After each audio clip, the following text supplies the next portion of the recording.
No, the only thing I ever take singular credit for was telling everybody to leave. You saved everybody's life. I think so. You definitely did. I think so.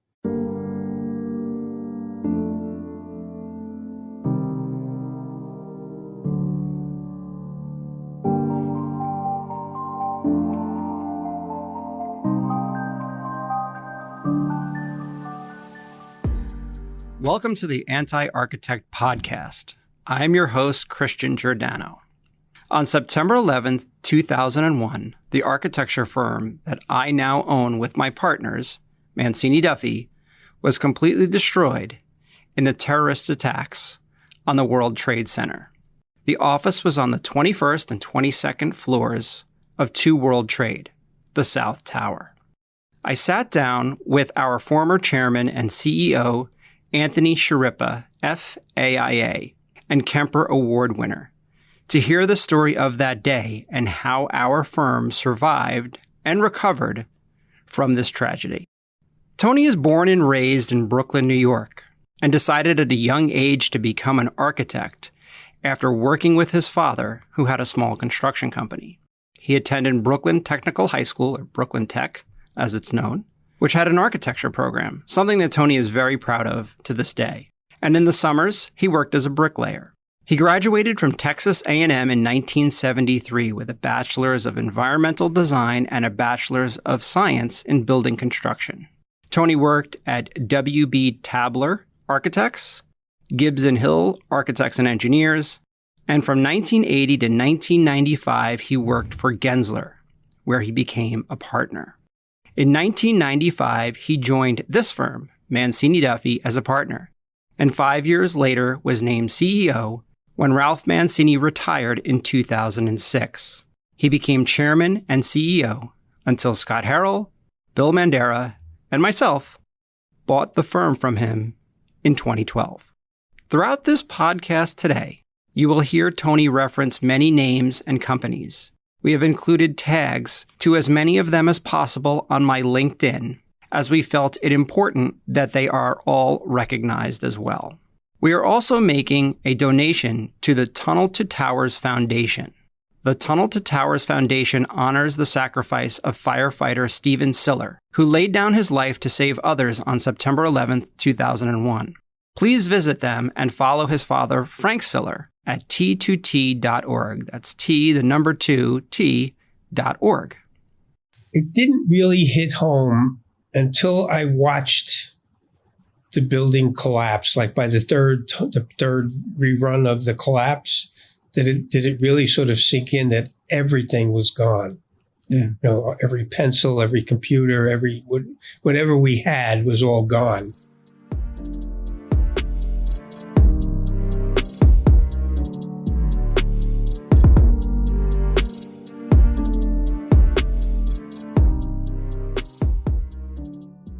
On September 11, 2001, at 8:46 a.m., American Airlines Flight 11 from Boston, bound for Los Angeles, crashed into the World Trade Center's North Tower between the 93rd and 99th floors. At 9:03 a.m., United Flight 175, also headed from Boston to LA, crashed into the World Trade Center's South Tower between the 77th and 85th floor. At 9:59 a.m., the South Tower collapsed, where the Mancini office was located. At 10:28 a.m., the North Tower collapsed. 2,977 innocent people died that day in those buildings and airplanes. This is Tony's story of that day. It was a Tuesday. In fact, it was a wonderfully beautiful day. We used to have our partners meetings on Tuesday at the end of the day. And so I would drive in so that I wouldn't have to be a slave to the railroad schedule. I'd have to leave the meeting early if there was something important we were discussing. So I drove in, went into the office. I was sort of listening to my voicemail on the phone. We had just acquired this firm, Liminality, in Washington, D.C. to start our Washington office. The morning of 9/11, So as I said, I was listening to my voicemail, and I was listening to a message from my new partner in Washington, and Arnold and his wife's name is escaping me now, Levens. And I'm watching some guy walking in the plaza, and I see him stop, turn around, and start running the opposite way. I'm like, gee, that's odd. And all of a sudden I hear it. I'm looking down, I hear this boom. Yeah. Right? And it turns out what I didn't know at the time, I just heard a boom, and I smelled what I thought was diesel fuel. So I'm looking out my window, I'm seeing flames coming out of the building where the upper machine room floor is. I'm thinking maybe a generator explosion or something happened. It was an accident. So by then, everybody in the office is all, a tither. They're all running around, scurrying around. I figured, look, no work's going to get done. So I told everybody, let's get out. So we left our office just before the plane hit to World Trade Center. Now, again, I didn't know that. In hindsight, I didn't know that.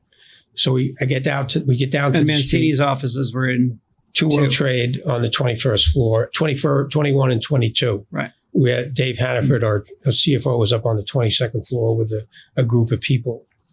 One great thing about the Trade Center is when we had to grow, there was always some space available that we could take. So it was it was convenient in a way. So we, the only thing I ever take singular credit for was telling everybody to leave. You saved everybody's life. I think so. I definitely did. I think so.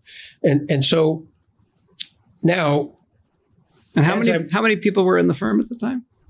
Well, the whole firm at the time was like 160 people. Okay. We in the World Trade had at least 120 to 150 in the World Trade Center.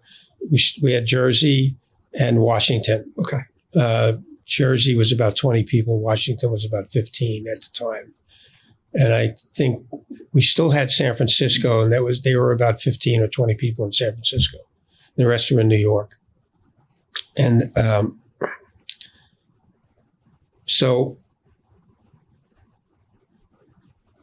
I give the order to leave, right? So now I'm leaving the building, and I see Davis, because he came down from 20. I said, make sure everybody's out at 22. I'll make sure everybody's out at 21. So I make a spin around the office. I made sure everybody got out. I walk out the door, and I'm walking to the stairs, and I just see Dave Hannaford go into the stair. He was the last one into the stair. And then I said to myself, I remembered Al's story about what happened when they left the office during the bombing. So I went back to lock the door. So I go and I lock the front door.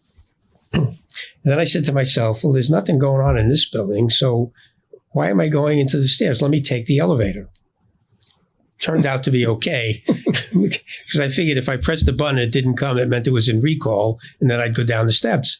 So I took the elevator down. So obviously there was nobody in the elevator. I was the only one. We went right down to the lobby, and the lobby was like chaos. And there were people, the World Trade Center people, were telling us to go back. Oh, really? And I was like, no, I'm not going to. I'm down here already. I'm going to get out. Do you remember? So, I mean, it's been 20 years, which right. I'm sure is hard to imagine that it's been 20 years already. Do you remember what the lobby looked like and smelled like? And can you? No, I just remember it was chaos with people scurrying everywhere. I don't remember anything in terms of smells or anything like that. The only, sensory thing I recall was when the plane hit the first building and I smelled what turned out to be the jet fuel. I thought it was diesel fuel. Right. That's the only thing I remember smelling. Okay. So now I get out of the building. So now I'm starting to worry because I don't see anybody. And I start walking around the neighborhood, walking around trying to find people. I found about a half a dozen people and told them to get home. And then I said to myself, it was probably about 40 minutes late. Now, within that time frame, the second plane hit our building. And again, I didn't see it. I heard it. Right. And then when I looked up, because I was trying to call people and look for people, I wasn't looking up at the building. And when I heard the second explosion and I looked up and I saw the flames coming out of what would have been the north face of the South Tower, it was like, my God, what the hell happened? I mean, it's like, what is this? Because I heard people talking about planes and no idea what a plane wouldn't. I'm thinking a small plane wouldn't cause that much damage. So make a long story short, after about 45 minutes, I figured, let me get to my car and get out of here and go home. So I sort of made my way like south down Broadway, actually, and then turned around and came back up. I'm trying to think, is that Washington Street? Anyway, my car was parked in the garage about a block south of Two World Trade. And I remember looking up at the building where the plane went in, and I'm looking at this gaping hole in the side of the building, and I'm like counting how many column bays across and how many bays up, and I'm thinking to myself, the top of the building is going to fall off. And I'm like right in its path. So I quick get into the garage, and by then the fire department was starting to put up barriers to push people away. And the guy was saying to me, no, you can't go any further. I said, look, my car is right there. I'm going to get in my car. I'm going to get out of here. So he let me go through. And so while I had given the ticket, I don't even know if I paid. I was waiting for my car. Two World Trade Center collapsed. Wow. So now I'm hearing all of this rumbling. And the first thing I could do was look for the strongest part of the building where I was and just hide, basically, and I wound up getting covered in dust. And the garage people, all I heard was a lot of yelling and shouting, and some of the garage people said there's an exit up at the roof to the next building. So we all started to make our way up the stairwell to go up, which I thought was odd. So I went up, and some guy behind me is carrying a bicycle. And he's telling me, I can't breathe. I said, pal, none of us can breathe. Why don't you ditch the bicycle? Maybe it'll be a little easier for you. And the other sort of thing that my mother always said to me, make sure you always have a handkerchief in your pocket. Mm-hmm. I took my handkerchief out and I put it around my face, and that protected me from the dust somewhat. Yeah. So we get up to the top of the garage. There's no way out. So I said, all right, I'm heading down, folks, because I'm going to get down to the street. Because now I'm thinking, like, if the other building is going to collapse or whatever, we're like in the line of fire here. Did you think the building had collapsed at that point? I didn't know what happened. Right. Okay. Obviously, I survived the noise. What I didn't realize was that the building, if you ever look at slow motion photography of the collapse of Two World Trade Center, you'll note that it tilted south and then went straight down. So now I thought the tilt, it would have just kept coming to where I was. So I got out of the place. I wound up making my way out, and turns out I was walking towards the building instead of away from it, because the debris, the reason I realized that is the debris was getting taller and taller. Wow. In the street. And so I saw a fireman actually going the other way. So I turned myself around. I think there was some people following me. And then I remember seeing, like, all of a sudden a light. Somebody opened up a door. And it turned out it was like a health club next to the parking building. They saw us in the street. So when they opened up the door, we all went to the light.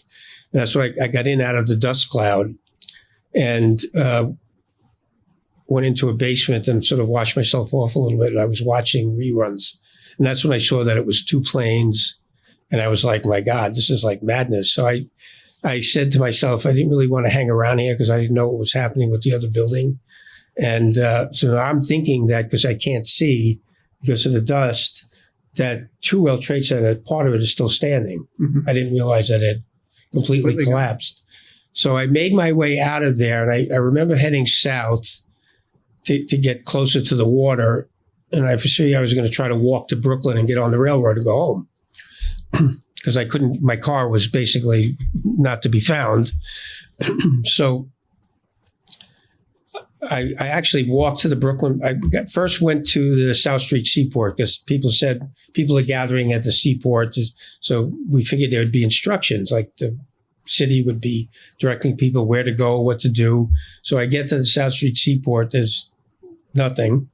No directions, nothing. Just I ran into a guy from JB&B, and he was the one who told me that both towers collapsed. Oh, wow. In the meantime, and I'm like, my God, both towers are gone. And so I made my way to the Brooklyn Bridge, and when I asked the cop, just as I was about to go up onto the bridge, I said, "Is the Long Island Railroad running in Brooklyn?" And he said, "Everything is shut down, nothing is running." So I'm like, "What am I going to go into Brooklyn for?" And then the light bulb, my son had just moved into the city to go to law school. Okay. And I remember he lived on 11th Street off Fifth Avenue. So I started to make my way to his apartment, and that was sort of the end of so I got to his apartment by the afternoon, and I couldn't get to my wife until like 3:00. She was a basket case already, not knowing what happened to me. So your wife had no idea that you had all left? The only thing I was able to call her. She didn't know what happened yet because it was her day off and she was just getting up. When I called her, I said, something happened at the Trade Center. I didn't know what.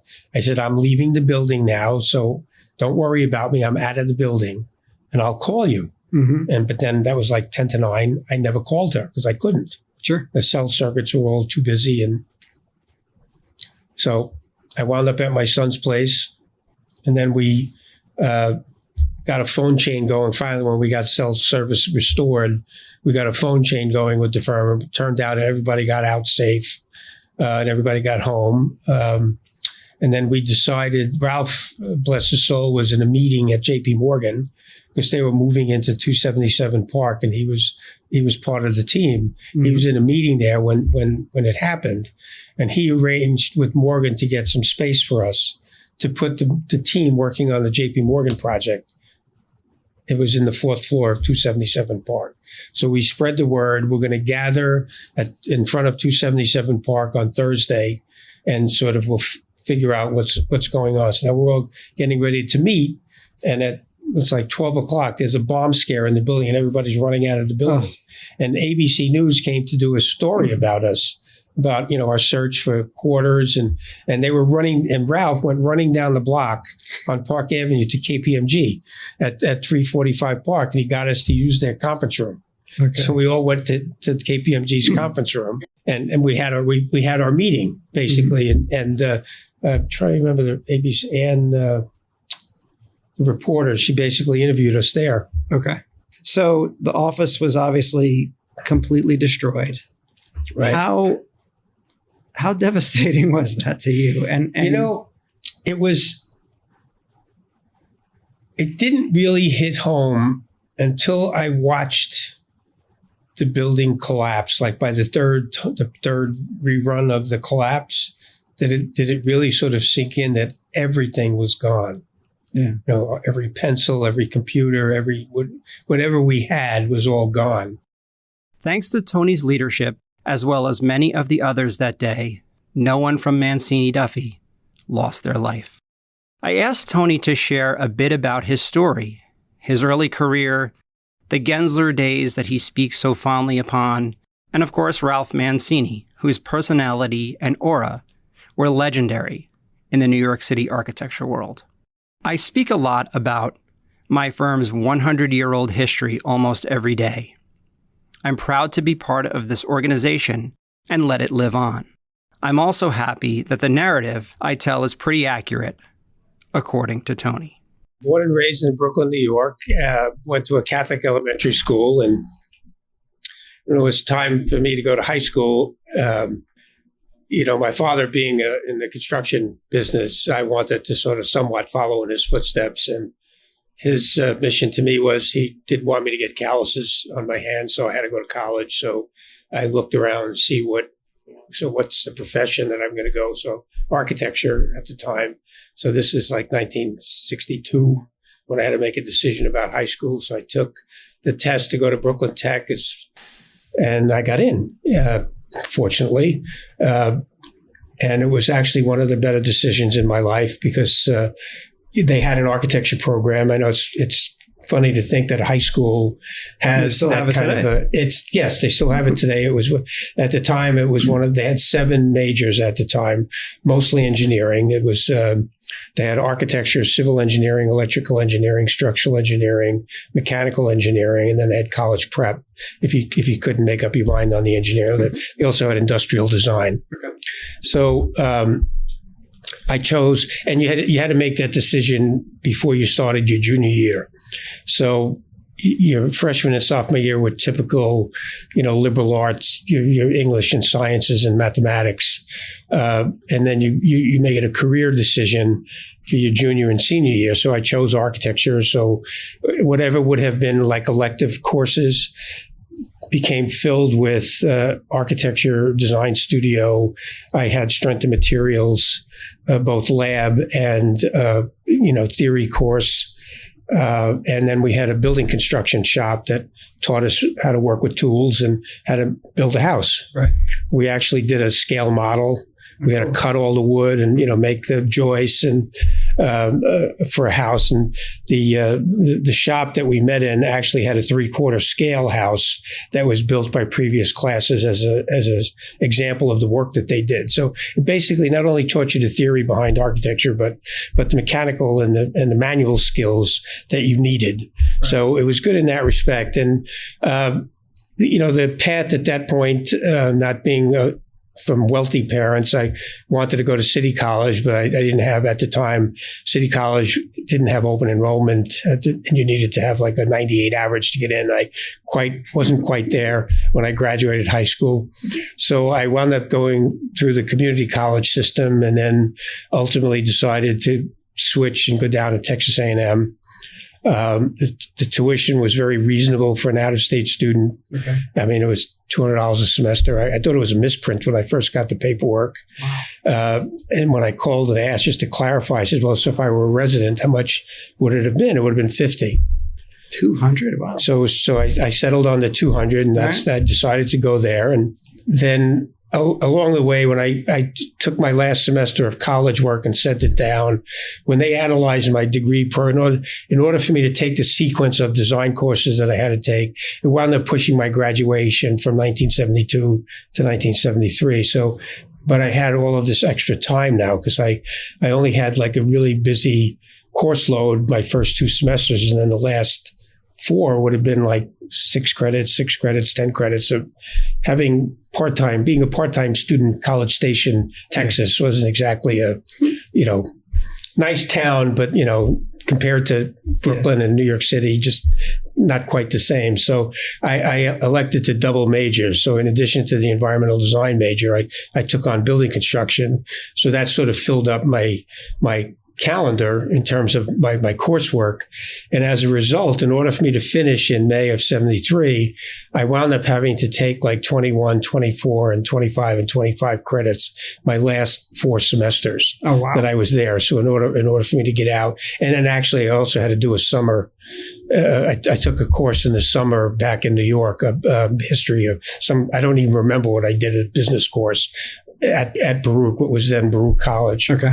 So I could get all the credits I needed. Actually, turns out I have over 200 credits, enough for a PhD, but I have 2 bachelor's degrees basically. So when I graduated, I came home. Marilyn and I were planning our wedding. We were getting married that coming June, and I figured I would start my job search like right after the wedding and the honeymoon. So I got a call. I was home like 2 days. I got a call from my dean saying, have you got a job yet? And I said, well, I haven't started looking. He said, well, what are you waiting for? I said, well, I'm getting married in a month. I figured I would wait until I could start and work like a beaver, once I got the wedding done. And he said, well, William Taylor's hiring. I gave them your name. Here's the number. Here's the partner, Gene Branning. Give him a call. So I hung up the phone, and I was like scrambling because I didn't have my portfolio together because I wasn't planning to start doing the job search. So I was done, hang up the phone with the dean. About 5 minutes later, I get a call from Gene Branning from William Taylor's office. So he said, so why don't you come in for an interview? So I threw my portfolio together, went in for the interview. He looked through everything, offered me a job on the spot. So, I accepted it. But I said, look, I would love to start like tomorrow, but I'm getting married on June 23rd, and I need, we were planning a 2-week honeymoon. He said, so when you're done with your honeymoon, you come in and you'll start. That's great. So I wound up starting like the first or second week of July, whatever the calendar worked out to be. So you got married June 23rd, 1973. 73, just the day after you were born. Exactly. So you've been married 48 years. Right. So that's how I remember your birthday. Okay. So, and coincidentally, I start the job at Tabler, and there's this fellow sitting, because, we faced each other, the drafting tables. Where was Tabler?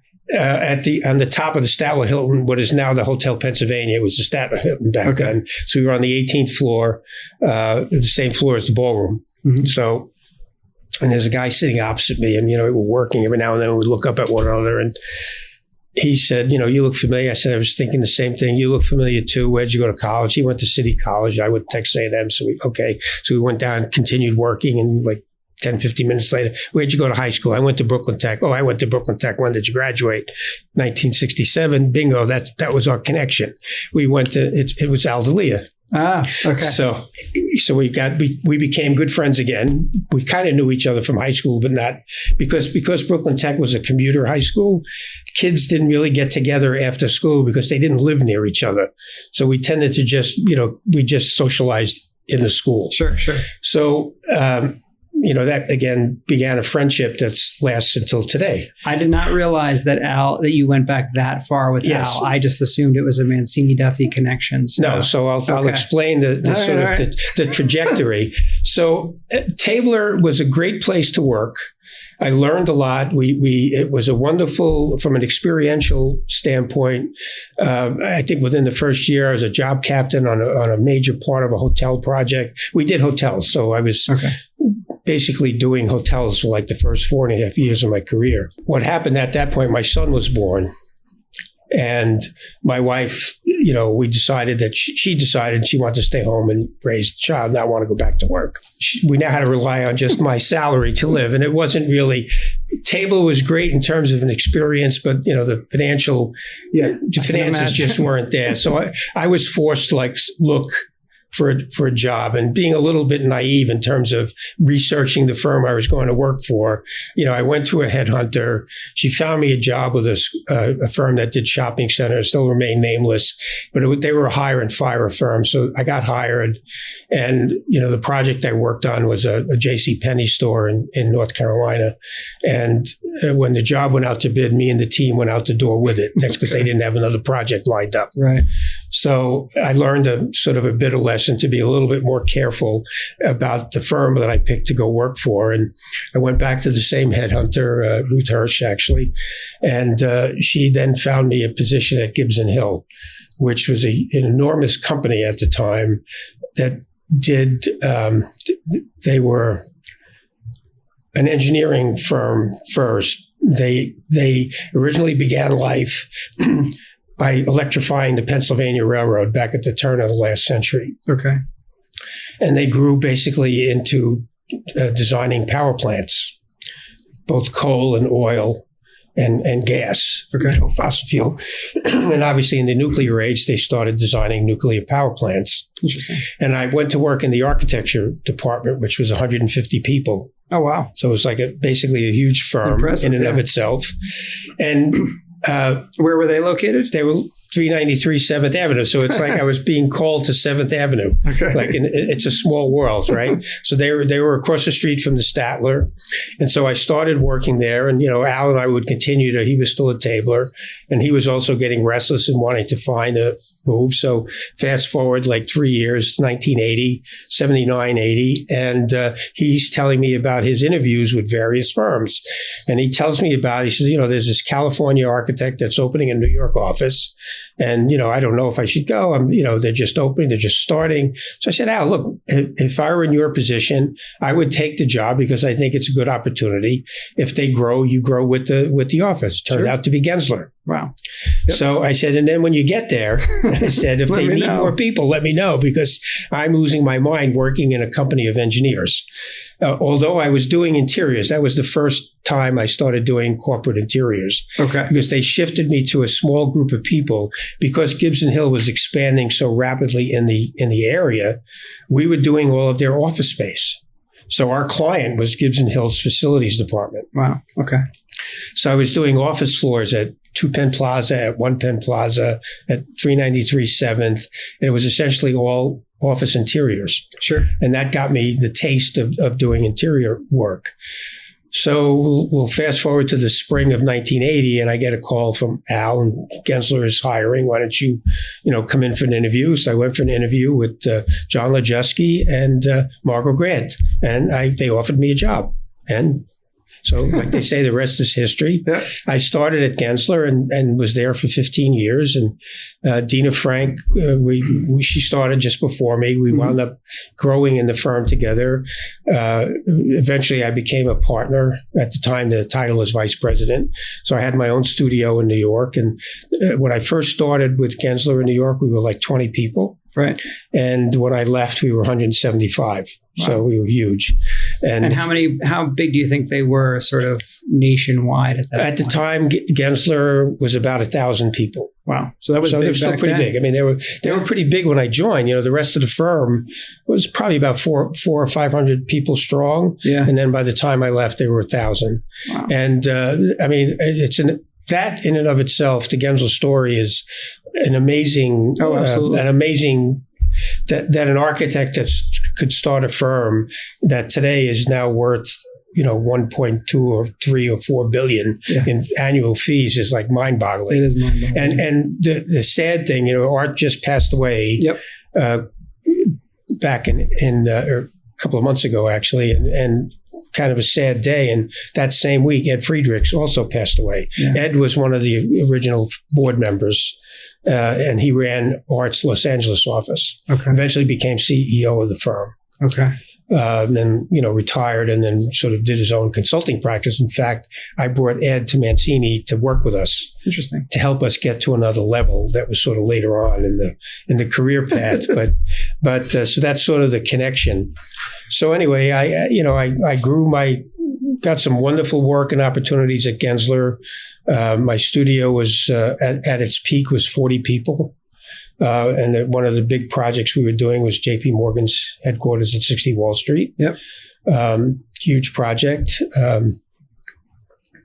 And Dina was the design director in my studio and worked on that project with me. Yep. And then she got, sort of disheartened with the whole huge behemoth firm, and for whatever other reasons drove her to look elsewhere. And she got recruited by Al and Ralph. Okay. I believe. So Al had gone to Al had already left and gone to Mancini, probably, I want to say about 5 years before me. Okay. And probably about 9 months later, Dina, we had lunch and she said, would you talk to Ralph? Because she got wind that I was getting antsy. Mm-hmm. And I said to her, Dina, I'm not antsy at Gensler. I'm very happy with the firm. Yeah. I'm weary of being an architect and how clients treat us. I have no complaints about Gensler, the firm. Right. I'm just tired of getting beaten up by clients who don't appreciate what you do. And the fact that you have the audacity to ask to be paid when they ask you to do something is like, and the fact that they say no, it's like, it was getting kind of disheartening. So she said, look, we really need somebody with your skill set. Talk to Ralph and see what happens. So Ralph and I met for, I guess, breakfast. And again, like the rest is history, an offer came. What year was that? That would have been 1995. Okay. So early, I would say late 94, like early 95, because I started here in like May of 95. Okay. So I came in as a principal, and the reason they were after me is because they had this huge DLJ project. It was almost, at the time, was 750,000 square feet at 277 Park, and they needed somebody with big project technical experience. So that was a treat when I first came to the office and took a look at how the job was being organized. And it was, let's leave it as a dark part of our history. And I will just tell you, Ralph always had a unique way of categorizing things. And about a year after I started, he came to me one day, and he would flit around the office because he was always out with his clients. He rarely spent time in the office. I always tell people that too, that Ralph didn't have a desk.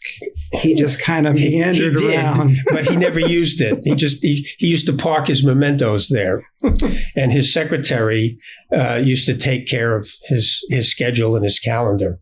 Anyway, so about a year after I started, he came by my office one day and he said, Tony, he said, you're doing a great job. So now I'm saying, like, how would you know that? Because you're never here and you don't really see what I'm doing. So I said, well, thanks, Ralph. He said, do you know how I know that? I said, please tell me. He said, well, because the contractors all tell me. He said, Ralph, I don't know what you're doing, but when we used to get your drawings, it was like reading the New York Post. He said, and now we get your drawings, and it's like reading the New York Times. So I took that as the ultimate compliment. The firm Ralph worked for was also a big interiors firm. Okay. JFN, I think. Anyway, my memory is not there. But anyway, he was, GHK. GHK, yes. Griswold, Heckle and Kelly, that's it, GHK. And Ralph was actually trying to talk to one of I think it was Al Heckle was the senior partner, and he was looking to retire. And Ralph and a couple of the guys in the firm wanted to buy the office or the firm. And it turns out that Heckle basically sold the firm out from under Ralph. And I think it was with CRS bought them. I think that was the firm. And he then went out. He decided to go out on his own because he figured, I can't go. I am working with these guys. And so he left and opened up his own firm. And with him came Jeff Tobin and Frank Leone, and I think eventually Max Cower. Okay. They all started working with Ralph, and he had his first office on 36th Street. And that was the Mancini Associates. That was Mancini, office. Ralph Mancini Associates on 36th Street. And again, his one of his strong relationships was with Studley, George Martin in particular. And George came to him and said, Ralph, there's a big project cooking with U.S. Trust. U.S. Trust. I was on 47th Street, U.S. Trust, but you can't handle it all by yourself. You're gonna have to acquire a firm, and the firm that does a lot of work for this firm is Duffy. So you're gonna have to buy Duffy. So Ralph said, George, I don't really have like 3 nickels to rub together. Said, don't worry, we'll work it out. So they worked it out. They negotiated. It was a tough negotiation, and Ralph's, one of a little funny story about that. One of the things that almost broke the deal was that Duffy had season tickets for the Giants, and Duffy wanted to keep them for himself. And Ralph said, I get those tickets or we don't do the deal. So the tickets came with the deal. So you know that the firm had them for that long. So now Duffy was already in the World Trade Center. Okay. In fact, they moved there when the Trade Center first opened. Okay. And that's how when the firm came together, that's how we wound up at the World Trade Center.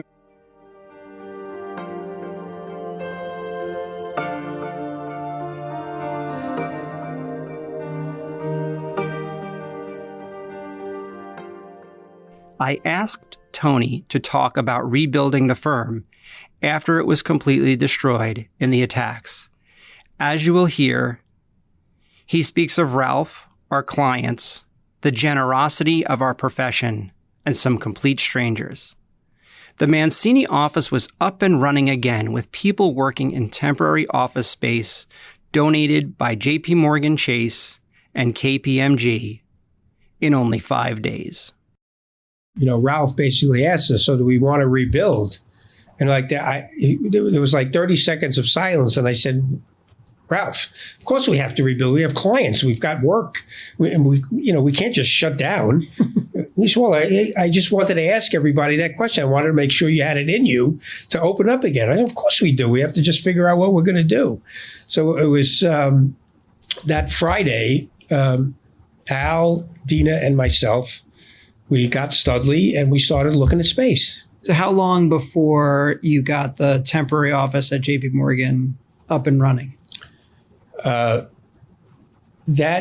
in and of itself was a miracle, to me, a miracle of miracles. JP Morgan basically emptied out their furniture warehouse and brought every piece of furniture they could craft together to assemble workstations. And it turns out it was all the old Corey Hebert furniture that Dina and I did for JP Morgan at 60 Wall Street. Well, a lot of it was, not all of it, but a lot of it was. They cobbled together an office space for us. Originally, I forget the number of people it was supposed to house, but we stuffed everybody we could in there. I mean, we had basically Ralph, Al, and me shared one 10 by 15 office with our assistants. So it was like 6 people in one room. Things were so tight that and not everybody had phones. If you were on the phone and you left where you were sitting, somebody took your chair because they needed a chair somewhere else. I mean, that's how bad it was. We had some people camped at KPMG, those who were working on KPMG projects. And then at the time, we were doing a lot of work for Alliance Bernstein. We had a group of people there. So that basically saved the day in terms of us getting up and running. And the other amazing thing that happened, we got, at the time, one of the things when I first came to Mancini, my task was to standardize our technology and standardize our technical capabilities. And if I tell you, when I got there, if there were 15 manufacturers of PCs, we had one of each. So we standardized on HP and the 21-inch, the big 21-inch monitors back then, the big giant huge tubes, yeah. CRTs. So we called up HP and said, we need how many machines can you send us? And well, we can get you 60 machines in like 3 weeks. It was like 3 weeks without computers. We're going to be dead. So, we explained our situation to them. They said, well, let's see what we can do to get it to you faster. Well, the next day, 3 FedEx trucks showed up outside of 277 Park with the 60 HP computers. Wow. They sent it to us so that we can get them hooked up. And we had actually the IT people from a lot of the architecture firms around town came to our aid to help us get everything hooked up. The guy I knew from Gensler, he came over to help us out. A lot of the firms sent us their spare computers. That's great. And like old laptops, and just to give us some capability. Yeah. So we were able pretty quickly. I think within a week we had some semblance of an operation going at 277 Park. So it was kind of amazing, the way the industry came together. I remember it was very touching. I got a package from somebody in Denver who read about us and basically sent us a package of scales, leads, drafting leads, tracing paper. And she said, I read about your situation. I thought some of this would come in handy. I mean, it was like touching little things like that. You're kind of amazed at how the people sort of banded together to help us. It really was incredible. Yeah. And even our clients, they all were, concerned that we got up and running. What did we need? The only thing we could say to them, just please pay your bill, because we needed cash. In fact, one of our clients knew that we had submitted a bill and knew we couldn't produce another one. They basically replicated our stationery, created the invoice that we would have sent them, and paid it. That's great. so that we can get the money. That's great. It was really great. Really everybody, our clients, the consulting community, helped us rebuild all of our drawing. We were able to recover all of our active drawing files from our consultants because they had all of our drawings. Fortunately, we weren't that careful in sending them only the backgrounds they needed. We sent them our whole set. So we were able to quickly recreate. And the other thing, what we couldn't, we scanned and then digitized. Sure. So that got us. The other learning experience from that is I realized then that the valuable papers insurance that everybody places so much faith in was essentially worthless. Mm-hmm.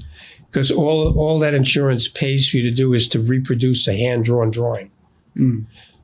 All of the computer files, we had to use our data insurance and our property insurance. Well, all of that is where we got all of our money that we needed to recover and restore everything. Okay. What of all the things that you lost that were destroyed, is there anything that comes to mind that you miss most, or that you can think of Ralph missing? Well, I think just basically the history of the firm. Yeah.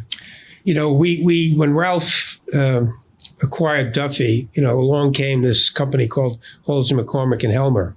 Right. Ralph didn't know what to do with it. He didn't, why it was. He understood why it was there, but it was Al, I think, who started. Let's get Holden McCormick, elevate it, so that it became basically our legal entity. Yeah. And the interesting thing is that Duffy, when they acquired Holden McCormick, it was, I think, in 1968. They acquired all of their documents. So all of the projects that Holden McCormick and Helmer did from back when the firm first was founded in like 1915, they had. Yeah. It was in the basement of the Trade Center. So all of that was lost, and that's you can't replace that. Yeah. All of the original project photography for like the Williamsburg Savings Bank building in downtown Brooklyn. Yeah. We were able to recover some of it. The interesting I always get these little tidbits of come together. The woman who photographed me for the Architect magazine article when I won the Kemper Award, she worked for the photographer, or one of our photographers at the time, who did a lot of our project work. And she was an intern, and she was helping to gather up all of our records and all of our project photography to get it back to us. I think Ralph, lost there were some mementos. And I think, again, over the course of the recovery, things happened. Yet you say to yourself, like one of the women, obviously, when we left the office, everybody left their pocketbooks and whatever. The police, when they were sifting through they found some of that stuff. Yeah. And I think one of the people, the contents of their pocketbook was returned to them. The pocketbook was gone, but all of their wallet, their ID, their keys, and in fact, one of the keys was sort of melted. I think it melted in the heat because it was like warped in a way that, that would be hard for it to, based on weight, to bend. And in my case, it happened probably a few months later. I had in my desk drawer, I had all of the IDs of the clients that I worked with. When I get into their offices to go to a meeting. Sure. So I had my Goldman Sachs ID. I had a couple of other project IDs. That was found. And in fact, one of the cops called his buddy who was head of security at Goldman Sachs and said, "Hey, I found this ID of someone who looks like they worked for Goldman Sachs. Did you lose anybody? Is anybody missing?" And the guy got back and said, turns out he went to the facilities guy and Anthony Camerata, who's still there, said, "Oh, I know that guy. He's with Mancini Duffy. He's one of our architects. Let me get that stuff back." And he sent it back to me.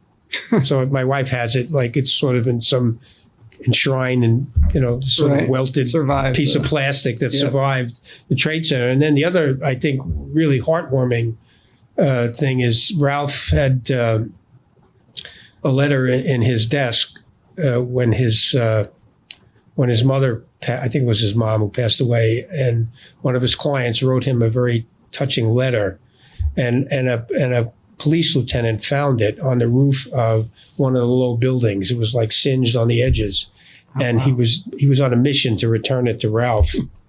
And then the other story, which Ralph had the original wall plaque that was on the 36th Street office. Mm-hmm. That used to be on his desk. Apparently somebody found it, and it was, I don't know how exactly where it wound up or how it wound up. It wound up in some bar, and some guy didn't sell it. He kept it. Somebody got wind of it and whatever, made a deal to get it back to Ralph. Really? So, yes. So Ralph got that plaque back. It meant a lot to him. And in fact, when we first moved into this space at 275, he brought it and said, bring it. He brought it here and said, maybe it will bring us some luck. We close with the present day, now 20 years after September 11th, 2001. Tony and I discuss managing an architecture firm through more tough times, the financial crisis compared to September 11th, and now COVID. We discuss our ownership transition and how my name came up to be the one to take the firm on for the next 25 years. I'm genuinely grateful to share this opportunity with my partners, Bill, Scott, Bola, and Jessica. Well, thank you for sharing. Oh, my pleasure.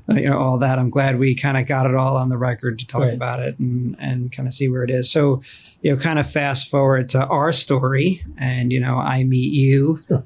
I think Ralph kind of connected us. Right. No, but I knew about you. Okay. And I had my eye on you, and I was trying to be mindful of Ted's. Right. Leaving HLW, not to recruit. So I had to try to figure out a way how not to get Ted's fingerprints involved. And Ralph came to me one day and said, I was talking to Ray Arnold from VVA, and I was trying to ask him who was some of the young talent out there. And he mentioned the name to me. I said, well, who did he tell you? Christian Giordano. I said, go after him. We have to go after him. I said, I can't. Right. I explained the story. He said, fine, I'll set it up. And here you are. And here I am, yeah. Yeah. And it's been, I think I came here in 2012, I believe. Sounds about right. Yeah. Yeah. So it's been some time. And again, I as I said early on before we were talking, I'm grateful for the opportunity. You've been a true mentor in not only just how to treat others at the firm, treat it as a family. You always spoke about it as a family, and but also how to be a leader, how to be decisive, how to lead during tough times. Because obviously your experience in September 11th is a tough time. Rebuilding the firm several times. You guys went through the financial crisis, which in some ways was worse than what we just went through with the pandemic.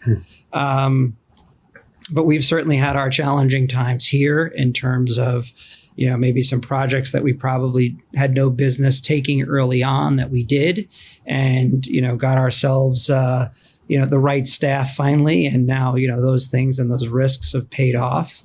And, and then the pandemic has been challenging. It really has. From, how do you manage well, first of all, we're a company that at least 50% of our revenue is dependent on people going to their offices and us designing their offices. And somehow people don't go to offices anymore. So that's pretty daunting.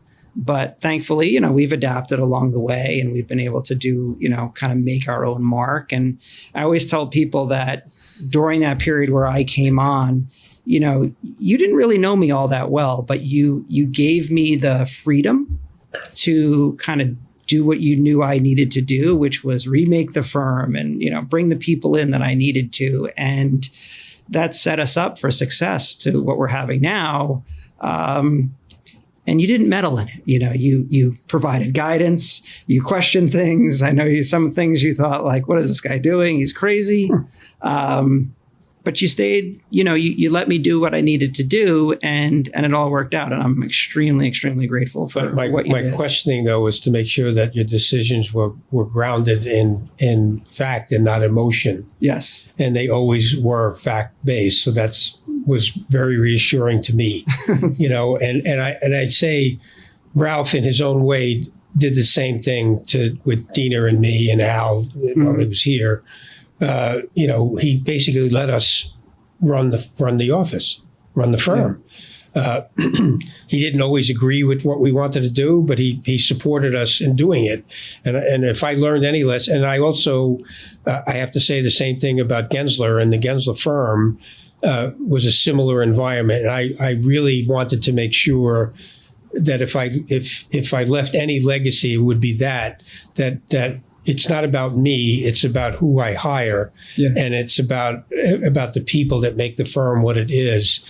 And I have to be smart enough and have the courage to hire people better than me. Yeah. And that's, if I've instilled that in you, then my job has been a huge success. So thank you. So but I have to say, if I might tell the story of our ownership transition. Yeah. You made it really easy. You came to me and said, look, when the plans of trying to see if we could market Halls, McCormick and Helmer as an entity that we could sell to help us, solidify our financial condition. And you came to me with a plan. Mm-hmm. And I admire that very much about you, in terms of you had the courage to speak up. You saw something that you needed to have in place. And you wanted to keep it in place, and you figured out a way to do it. Mm-hmm. And that told me a lot about you. So Thank you. That's great. Yeah. Yeah. And I tell that story a lot. I think your quote to me was, well, make me an offer. And right. I think that night I went right. back and I came back the next day and I made you an offer on how I was going to buy the firm. And I remember thinking, like, there's no way he's going to buy into this. Like, I'm going to pay him off over years. Why is he going to agree to this? But you did. and it's all truly worked right. out. So, and now we're on to sort of our second generation here. Yes. I look, of course, I think about you guys all the time, especially during the challenge of the pandemic, because I think if I had still been here and had to go through this, I don't know that I would have had the fortitude to get through another catastrophe. Given all of the things that happened to the firm over the years, I actually think that the 2008-9, meltdown, the economic meltdown, was actually harder on the firm than 9/11. Yes, 9/11, we physically lost everything. We didn't lose any people, thank goodness, that we were able to rebuild because we had our people mm-hmm. intact. The catastrophe of the financial markets collapsing like they did in 2008-9, there was nothing else that we could do but to cut people loose. And that was very painful, yep. A very, very painful decision to make. And, we were trying to find ways to get, diversify. And we made some good decisions and we made some bad decisions, mm-hmm. You have to live with the consequences of that. But I think one of my good decisions was bringing you in. Thank you. But along those lines, you told me that, in the years that we worked together, that the financial crisis was worse in certain ways than September 11th, and that, again, you described the firm as a family, and the people are important, and the people are what make the firm, right? And you feel that, I feel that, absolutely. And when the pandemic happened, number one, not really understanding the fact that we were no longer going to go to our office. Right. One day, it accelerated very quickly. Right. We went from basically overnight. Yeah, we went from talking to our IT folks about this possibility that we may have to be in some sort of lockdown, and that seems ridiculous. New York City will never lock down because right. It's New York City. And they did. And how, what's our plan if we do? And them assuring us, well, we have the technology, thankfully, that's one of my things is technology. Thankfully, we invested in the right hardware and software and everything that we could work remotely. It had never been tested on that scale of 75, 80 people all of a sudden remoting in. Right.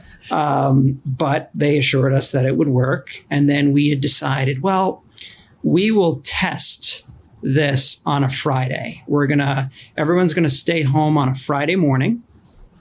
Everyone's going to stay home. They're going to log in from their house. We're going to kind of kick the tires, make sure it's robust enough. And then everyone was going to come into the office by lunchtime. We were going to have a pizza party. That legitimately was our plan. Okay. And all of a sudden, that plan that day went to actually, we're not testing it. Starting tomorrow, nobody's coming back to the office. Right. Some people didn't get that email, came to the office, and they had, I think there was like 30 pizzas here for 5 people. But okay. But we somehow muddled through, and the beginning was very stressful. It was, again, the unknown of what does a lockdown mean? What does a shutdown mean? What does a pandemic really mean? Right. We had no idea of any of this stuff. Everyone, I think here, thought at one point that everyone had it, so it was unsure. So-and-so had a cold last week. They must have had COVID. And so by staying home, at least we all got past that. Very few people, I will say, ultimately in our firm got COVID. That's good. Yeah. And really nobody was sick at all. Great. Most people that had it either didn't know they had it or got a little bit sick. But, thankfully that we kind of got through that. And then, we were very busy. 2020 probably would have been Mancini Duffy's greatest year in the last 10 plus years.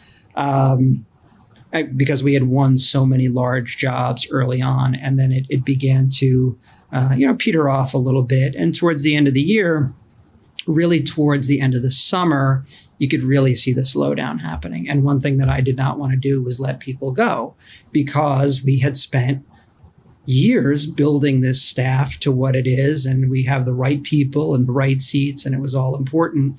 And I will say, as much as the government, is a complete mess on so many levels, the PPP loan really worked for us. I mean, it really, we got that PPP loan, and we decided as a leadership group, as an ownership group, that we were going to lose money for the rest of the year at the tone of $200,000 a month. Right. But this money that we were getting from the government was going to make up the difference.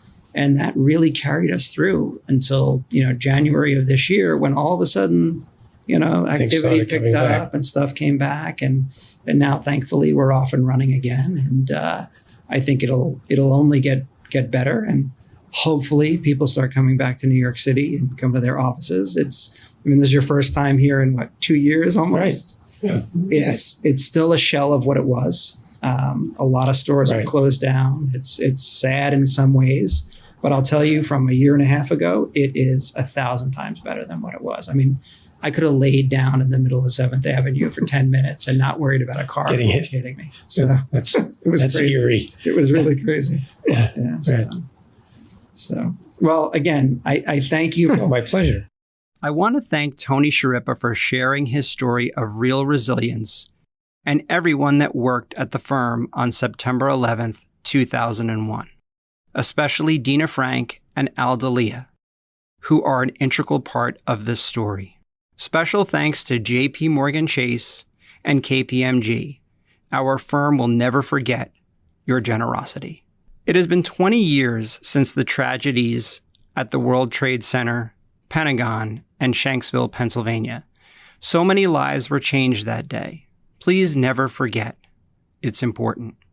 Thank you, and we will see you soon for the next episode of the Anti-Architect Podcast. Please refer to my LinkedIn for additional show notes and information, and of course, feel free to donate to T2T.org, an amazing organization.